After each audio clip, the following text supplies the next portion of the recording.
राष्ट्रसंत तुकडोजी महाराज समाधीस्थळ ते गुरुदेव आयुर्वेद रुग्णालयापर्यंत येण्या-जाण्यासाठी ई-रिक्षाचे पूजन आणि लोकार्पण संस्थेचे उपसर्वाधिकारी श्री दामोदरजी पाटील आणि सरचिटणीस श्री जनार्दनजी भोथे यांच्या हस्ते करण्यात आले।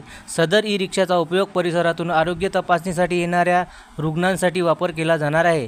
डॉक्टर पी पाडेकर यांनी वयाचे 75 वर्ष पूर्ण केल्याने इतर कार्यक्रमावर खर्च करण्याऐवजी रुग्णांच्या सोयीकरता ई-रिक्षा घ्यावा ही कल्पना मांडली। यासाठी त्यांनी 1,50,000 रोख रक्कम संस्थेला दिली। या रकमेतून संस्थेचे ई-रिक्षा खरेदी केली। या लोकार्पण प्रसंगी अध्यात्म विभाग प्रमुख डॉक्टर राजारामजी भोथे, रामकृष्ण हरी मंदिर विभाग प्रमुख श्री विलासरावजी साबळे, अड्याळ टेकडी येथील सारंगजी दाभेकर आदी उपस्थित होते। जनसमर्थन न्यूज, गुरुकुंज आश्रम मोजरी। गुरुकुंज मोजरी आणि श्री गुरुदेव आयुर्वेद कॉलेजचे रुग्णालयाचे अधीक्षक म्हणून मी काम बघत आहे।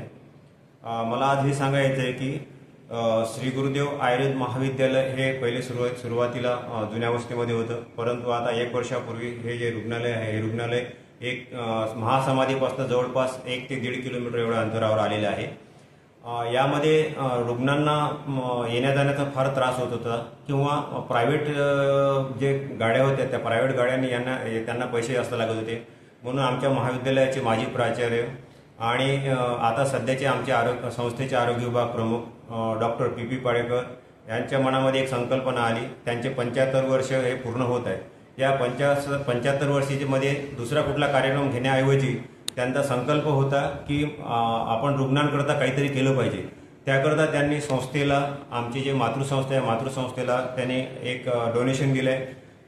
त्याचा आकडा मी सांगणार नाही, परंतु त्या पैशाच्या बदल्यामध्ये, त्या डोनेशनच्या बदल्यामध्ये आमच्या संस्थेने अखिल भारतीय श्री गुरुदेव सेवा मंडळाने एक ई-रिक्षा खरेदी केला आहे आणि त्या ई-रिक्षाचा उपयोग जे येणारे जे वयोवृद्ध रुग्ण आहेत त्या रुग्णांना त्याचा फायदा व्हावा याकरता महासमाधी ते रुग्णालय या परिसरामध्ये आमचा रिक्षा हा चालणार आहे।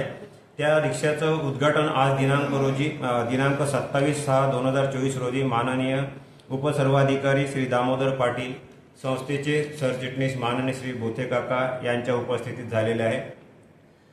तरी मी या आरोग्य विभागाचा किंवा रुग्णालयाचा अधीक्षक म्हणून सर्व मी आजूबाजूच्या परिसरातील रुग्णांना एक आवाहन करतोय की त्यांनी या सुरू होणाऱ्या ई रिक्षाचा फायदा घ्यावा आणि त्या रिक्षाचा फायदा घेऊन आमच्या इथे यावं।